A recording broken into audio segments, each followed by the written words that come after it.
Well, hello and welcome back. My name is Kieron Seamons. This is my inky world, and we are going to get into some inky drawings this morning.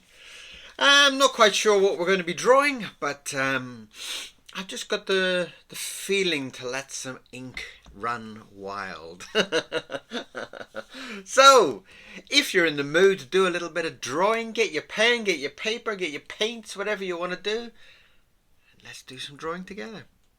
Sounds fun? Let's do it.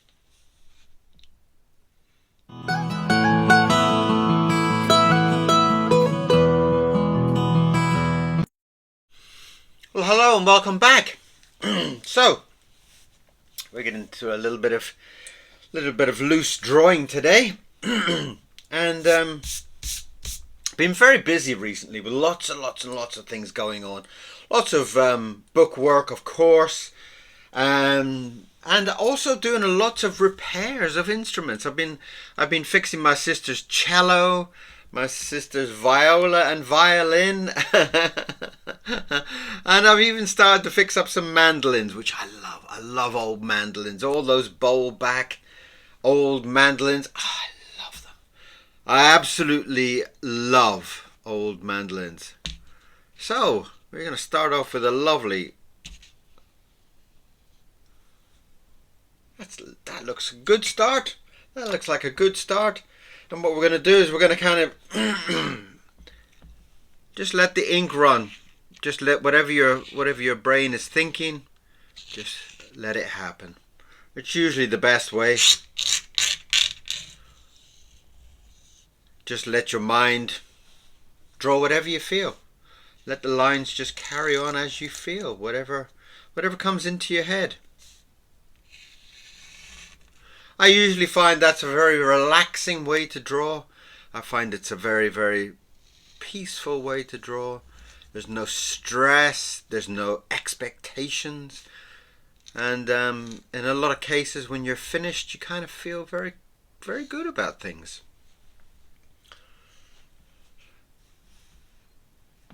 The nice part is always that surprise element. I love to see how my mind is thinking on that day. What is it thinking? Who is it thinking?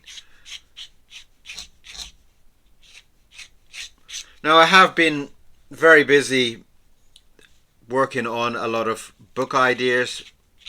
As usual, I'm always working on something, and I have actually started to think about another one in the series of the Worry Lips collection. Obviously, I have done book one of the novel, and it would be nice to get into book two. It's kind of like, at the end of book one, I was kind of like in so fueled with adrenaline that it kind of carried on in my brain. It was kind of like, well, this is happening and that's happening, and you're planning it all out and getting things kind of in some kind of succession, So when it came down to the fact of actually doing the book, once I come to the end of book one, I kind of, that engine kept running and was like, well, so that means that this will happen. That means that, So I wrote a lot of stuff after book one, just to kind of write down some of the notes of what my mind was talking about, and how it was feeling, and where I felt like the story could go, and what about the girl that he was in love with? What happens now? And and if you've read the book, and you should have read the book, the big orange Worry Lips book, wherever it is. Where is it?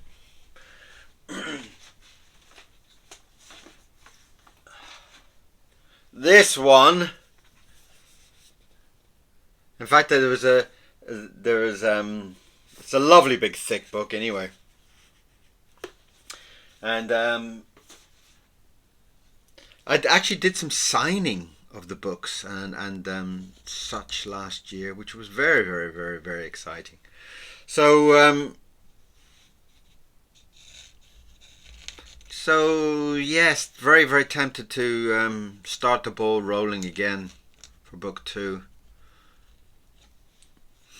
It is also quite a...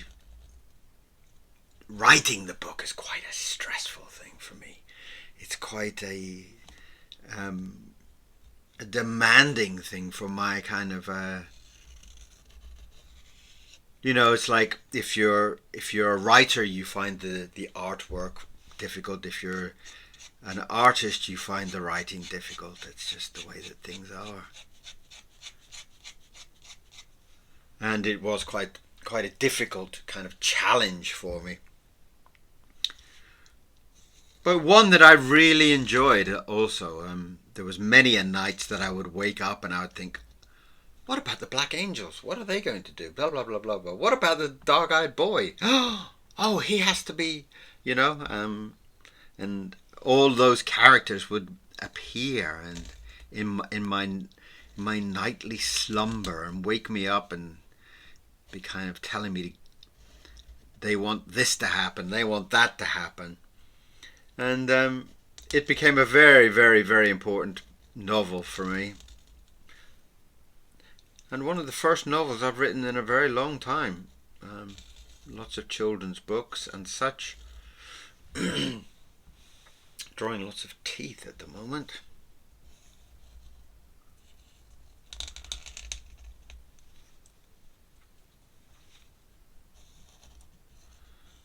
So I'll tell you a very strange thing. Because I have some of these excuse me,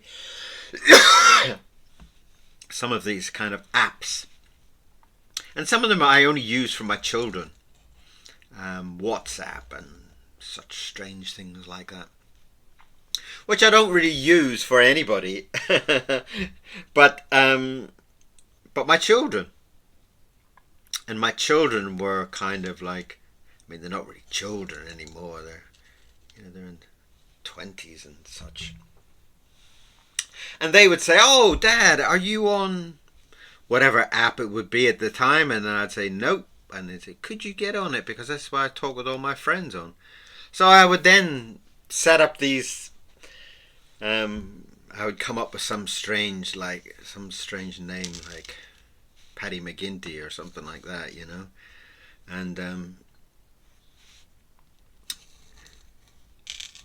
and they would write to me. So there was this very strange situation where, I kind of run my life on signs. If I see something that gives me a clue about the next stage in my life, if I don't know what color car to get and all I see that day is pink, then chances are I'll buy a pink car. That's how crazy my life is. And recently I've had this I think it's called WhatsApp. WhatsApp, a little yellow little ghost type of thing. And I have no friends on it. I just have my children on it, and they kind of send me messages. But recently, part of the app is that it suggests friends for you. Now, one of the friends that keeps popping up, and this is how crazy this is how crazy my mind is. I keep getting a message saying, "Let's be friends," from a girl called Zoe. Now, not that I would ever kind of meet anybody on these apps, but the exciting part was that Zoe is the name of the girl in my story. Do you see the connection? So, I kept getting this message saying, "Hey, let's be friends, Zoe. It's my birthday today, Zoe." And I'm like, who the hell is Zoe? And of course, my second brain starts to say, Zoe is the Zoe in the story. Zoe is telling you, start writing book 2. So, that is why I'm starting book 2. And I keep getting messages from this. It might even be an AI type of thing, like kind of get people to make friends and such. But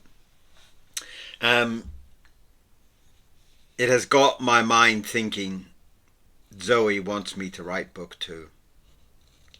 So, I'm working on book 2. I know you're thinking, that guy is absolutely bananas. And possibly I am, but Zoe is calling book 2, so let's give her book 2. So, as you remember from the last book, it was a very long journey. What a crazy man.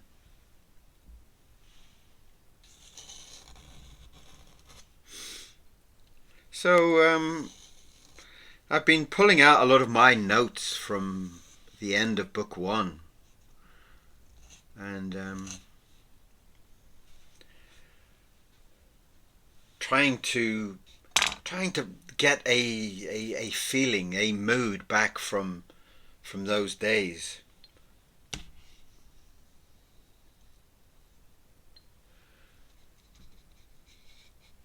And for that to happen needs to be, you need to really get into a a mood that I was in back in those days of writing the book. And it does take a little bit of time to kind of get into, almost like getting to the character of the book, as you would in an actor might say something similar, that you kind of have to get into the character of the book, and that will bring you forward into what the book needs for book 2. That nose is starting to get very thin up there, and I don't like it, so I'm going to thicken that up a little bit. Let's use my brush.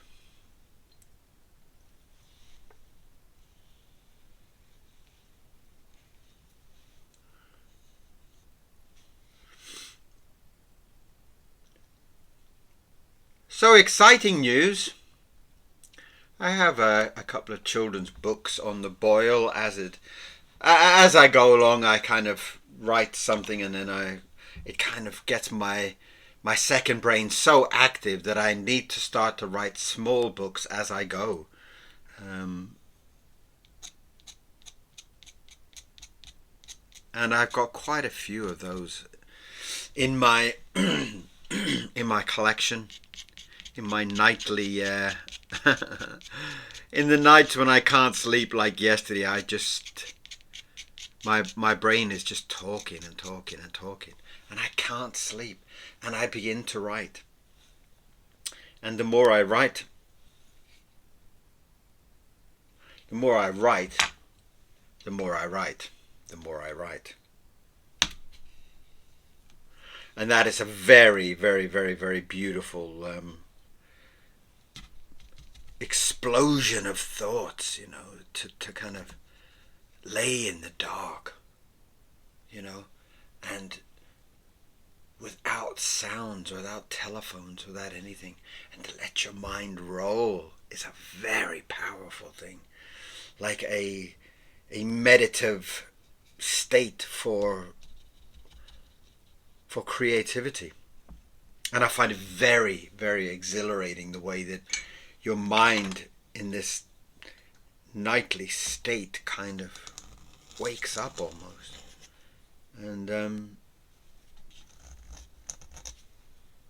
I find it quite exciting. I find that my mind falls into a state of its own, and I find your thoughts are very, very clear, very beautiful.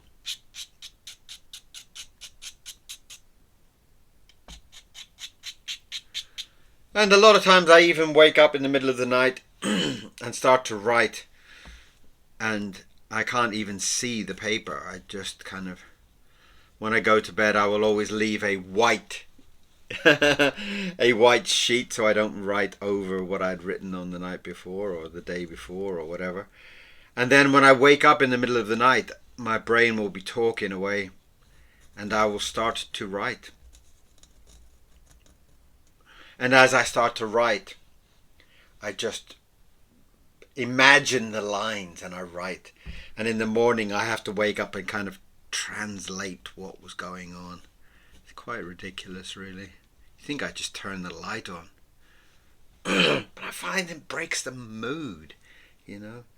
Waking up to kind of break the mood of the night. Break the mood of your brain working in such a way. And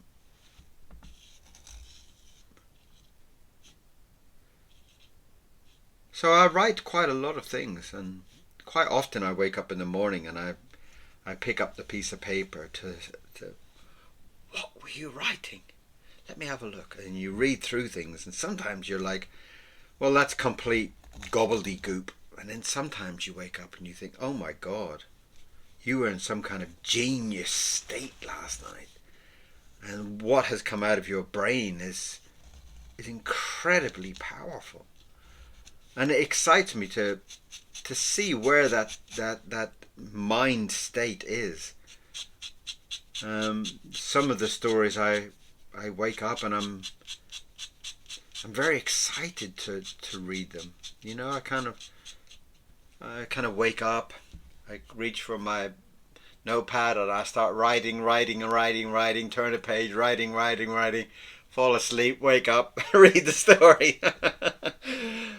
Sometimes it makes me feel like there's some kind of like little kind of fairies or something that sneak in at night, and like that story where the man used to wake up and they'd made all his shoes. What are the cobbler and something in the cobbler, and he would wake up in the morning and all the shoes were already made for him. It's kind of like that, you know. Some kind of magical state. I'm really feeling this brush today.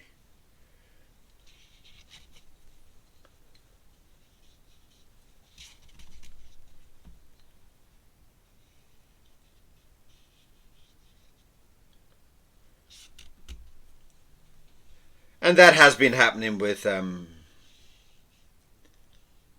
Norman also. I do find that I'm kind of waking up with thoughts and ideas already planned out for me in a way. It's quite a beautiful way to live almost. It's like, you know, like I say, I've got the two brains. One is sleeping and one is still active. One is still going, still wants to create something, you know. And I find that just so delightful.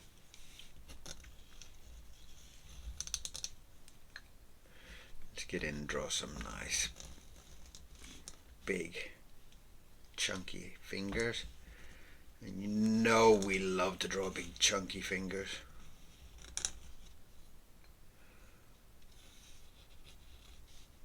So how have you all been? What have you all been up to? I have finished my charity walk. We were walking for Mary Curie.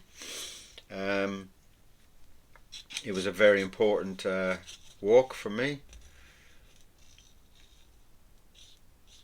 And we raised £660. And me and the wonderful Mr. Miro we walked over 100 miles. So, 100 miles from me and my little short-legged hairy beast. He was fantastic. He was absolutely fantastic. He just plodded along, and he was just fabulous. I couldn't have wished for a better little beast to be with me.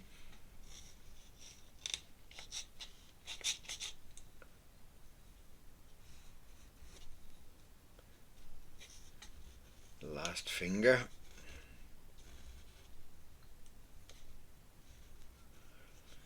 And in the over that period of time, we had lots of you sending in jokes. BMO was sending in jokes, and Cecile was sending jokes. It was fantastic. And I walked with my friend John.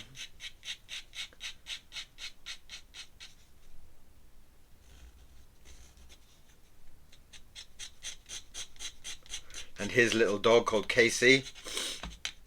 Casey is a little black French bulldog. So am I going to give him a woolly jumper? Yeah, why not?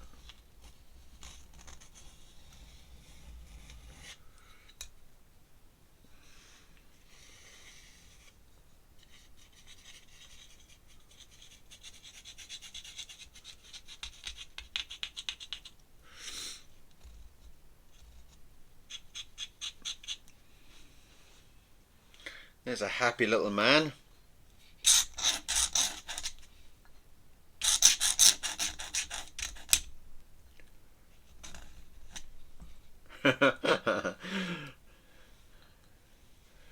You're a strange little fellow.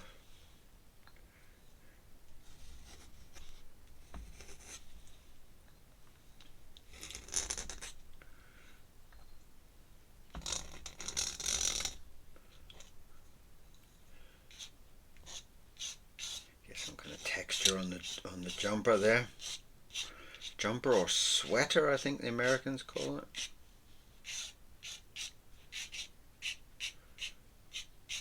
I always kind of think that a woolly jumper is like the ones that are knitted, you know. And then the sweater is more of a kind of a hoodie type thing, but without the hood, you know, like that kind of sweat shirt type of material.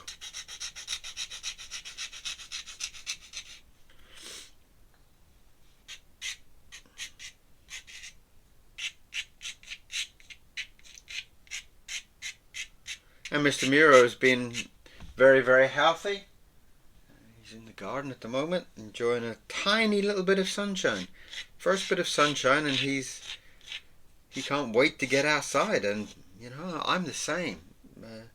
You know, we go for our daily walk in the park, and it basically just recharges your brain having a.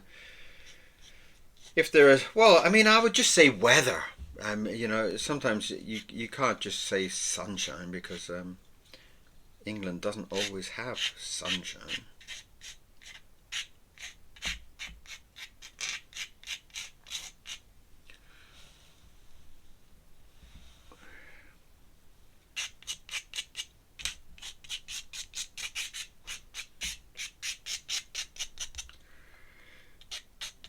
We're just finishing off the texture on his jumper. Trying to get a nice kind of knitted kind of feeling to it.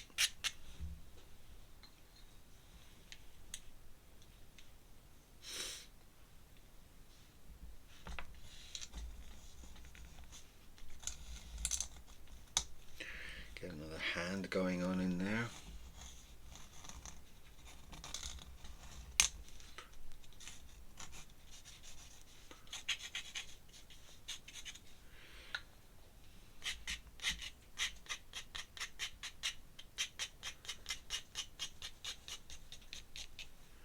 I would love to know from the people that bought the first Worry Lips if they've got any notes, any comments. I haven't been on to check the Amazon, but it's always nice to get a comment about where you see the story going, or what do you feel is happening, or such like that. I've got a pretty good idea of what the next stage is for Norman and his love. His ghostly love. I was very, very pleased with that book. It was a very, very, very, very cool book. And everything that happened with that book, I really enjoyed. I really enjoyed doing the signing of the books as well. There's a couple of those signed books I would love to have, you know. It's like, even myself, there was one with Norman sitting playing the ukulele. That was a lovely, lovely one. I think that went to Clark, I think. Correct me if I'm wrong. And some went off to Sweden, and some went off to America, and England, of course. It was a wonderful, wonderful, wonderful time.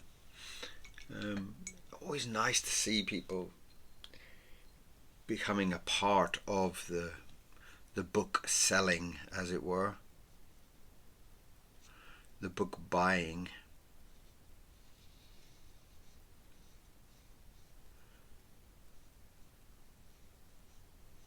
And I do think it's one of those type of stories that would make a great movie. I really think it would make a fabulous movie. What do you think? I think it's got all the elements in there of a really good movie. You know, like a kind of a Harry Potter type of movie, except with ghosts. You know, I think it would be such a good idea. I think it would be great.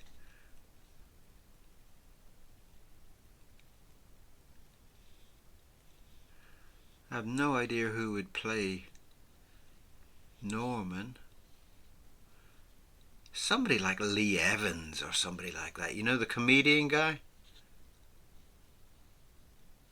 Wouldn't he be a great Norman? He's got that kind of strange kind of face. I think it would work really nice, somebody like that.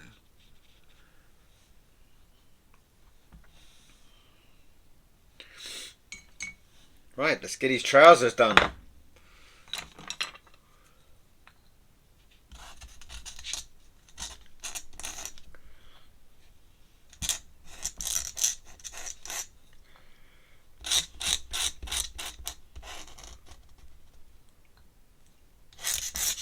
And thank you very much for being here. Thank you very much for coming. And for all those people that haven't been here before, I would love to get you to subscribe to the channel. It doesn't cost anything, and it really does show me how popular the channel becomes. It's really a very special place for me. I do love coming onto my channel and reading all the comments from everybody and from all the different parts of the world, and it's become a really important place for me.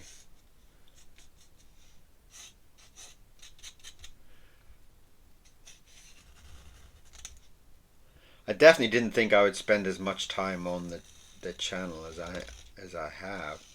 I think I'm up to like 3,000 videos now, which is just absolutely phenomenal. You know, it's like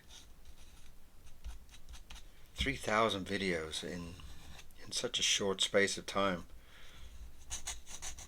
And meeting all of you as well. I mean, how special is that, meeting all these people?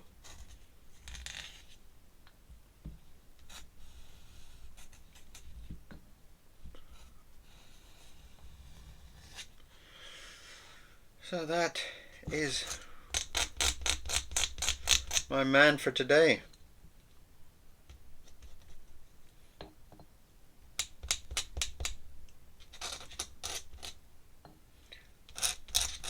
and my name is Kieron Seamons, and this is my channel. I also have a tip jar, so if you do feel something very, very special about today's drawing or any of the drawings, you're very welcome to drop me a small donation. It does keep the channel alive, keeps everything pure, keeps everything away from like products and stuff like that, you know, that I'm not kind of saying, here, buy Billy Bob's ink or anything like that, you know. Keeps it all clean and clear without adverts and such.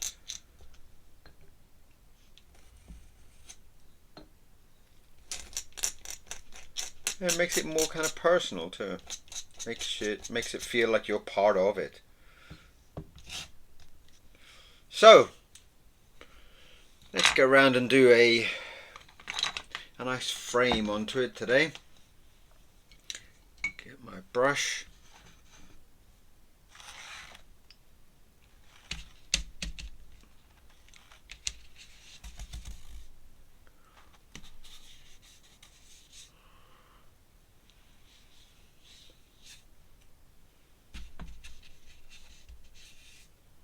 Always nice to I really love framing my drawings. It gives me a lot of pleasure.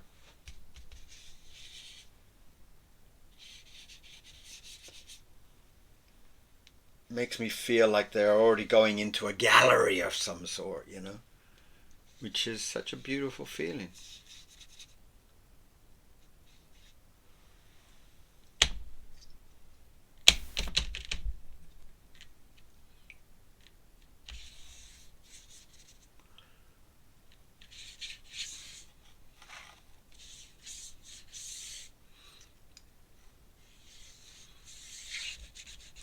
And there we have today's drawing. A rather flustered, angry looking man who's kind of going down the street. Okay. Cool. I'm really I do like that. Well, thank you very much for being here. Thank you for watching. If you haven't subscribed, please do. It's always great to build the channel as it is and spread the word, you know. If you know art, people are into some kind of arty experience, it's always a beautiful morning. So thank you very much, and I will see you again very, very soon. Bye-bye.